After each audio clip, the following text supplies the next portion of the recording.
Hi, this is Andre.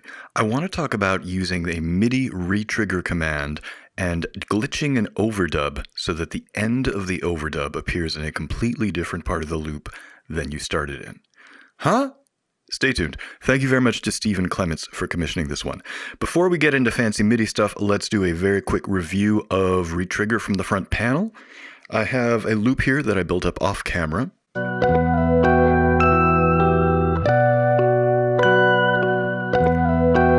Definitely not the most quantized thing I've ever played, but it gets the job done. So if you mute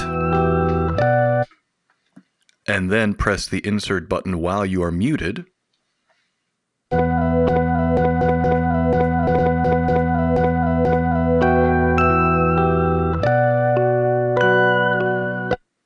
then you get a retrigger.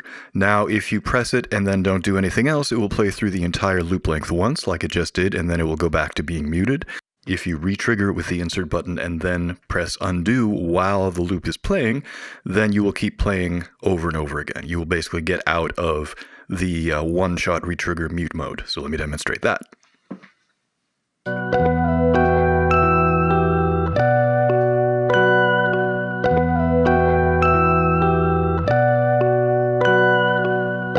So it's that kind of idea. You can go into mute through the front panel, use the insert button as a retrigger command and have it either retrigger once and then go back to mute, or have it retrigger from the beginning and then keep on going.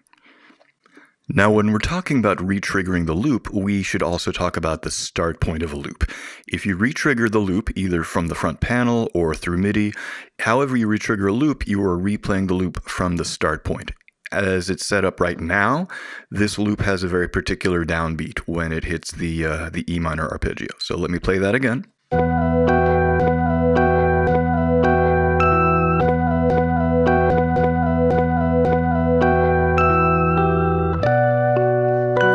So there is the downbeat of the loop, and this is a secondary chord right here.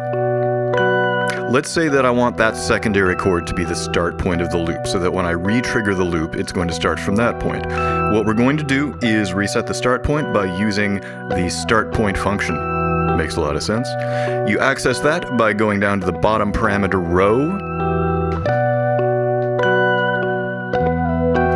and then pressing the next loop button at exactly the point where you want the new start point to be.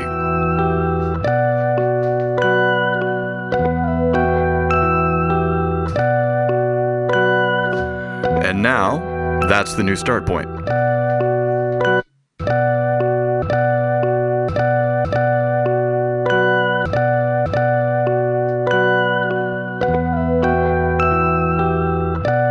So again, all of this is kind of what I would call bread and butter retriggering because you don't need to use MIDI for it. You can do it all through the front panel and using various combinations of mute, insert, and undo. All right, so now we're going to get into MIDI retriggering. Let me unmute the loop yet again. And I have the retrigger function assigned to pedal number 2.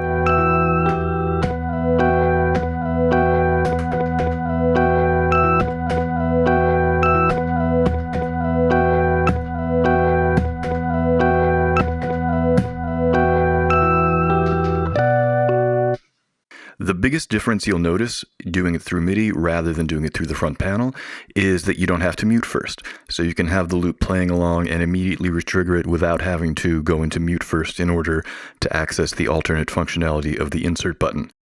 Now here's a quick refresher on something that can seem a little complicated when it comes to MIDI programming. If you look in the Echoplex manual, you will see that the MIDI offset number for retrigger through MIDI is 37.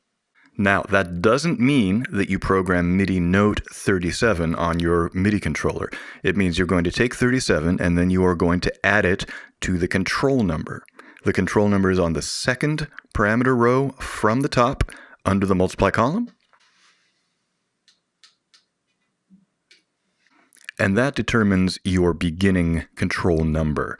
So there is basically a table of MIDI commands you can send to the Echoplex, and it all begins at whatever the control number is. So in this case, if I want to have retrigger, I take what the control number is there, which is 36. That's the default setting for the EDP. We take 36, and then we add the offset value from the MIDI command list, and the retrigger command is 37. So 36 plus 37 gives us 73. So I programmed MIDI note number 73 on that particular pedal. That's what gives us the MIDI command for the retrigger. There are also a couple of variations for retriggering available through MIDI. I don't have all of them programmed, but one that's kind of fun is where you can do a SUS action. So pressing down the pedal will mute it, and as soon as you release the pedal, it will retrigger.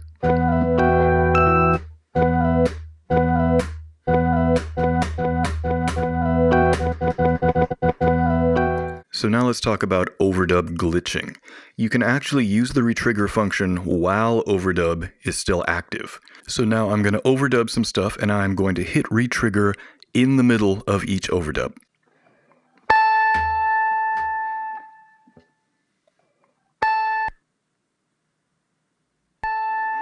So you can hear the overdub got cut off right where I pressed retrigger.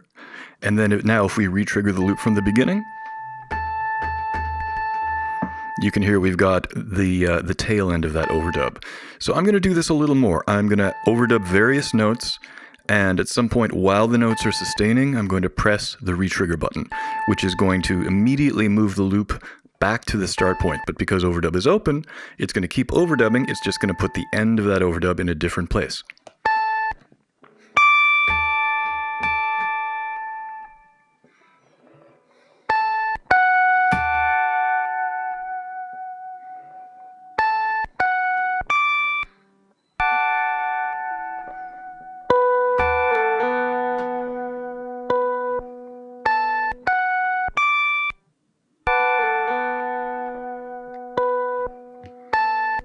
And you can hear there's a lot of stuff building up right at the start point, because when I use the retrigger button, anything I'm overdubbing immediately gets continued right at that point.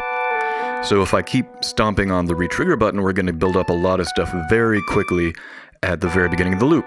Let's do that.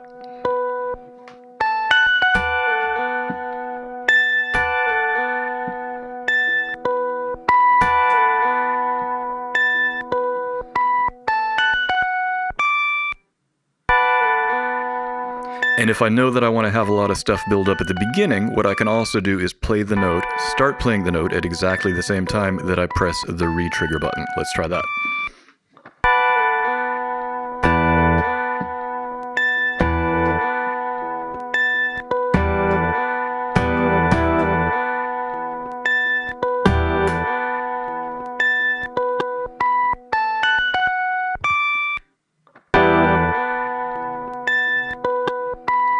Now here's something kind of fun. I'm going to reverse the loop. So this is kind of a fake roundabout intro effect.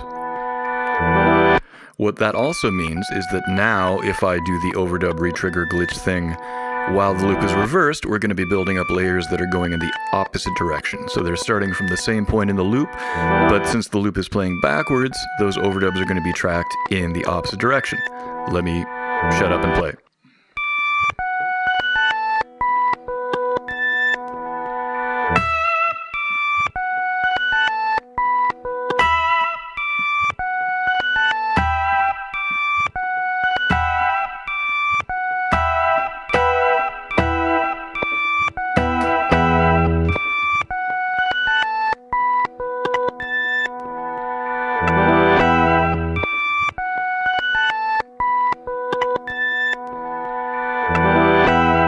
Then let's reverse it again.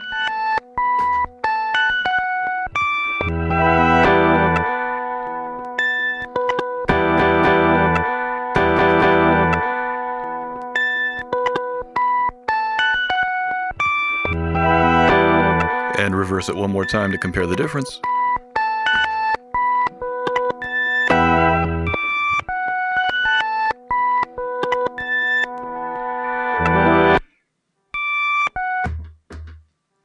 Oh, and I have triggered a bug.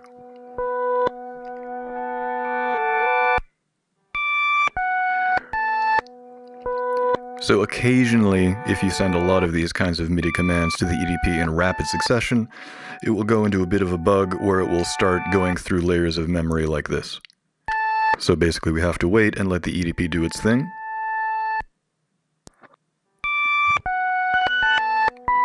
There it comes.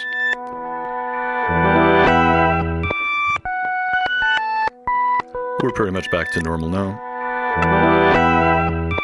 And let's reverse it one more time.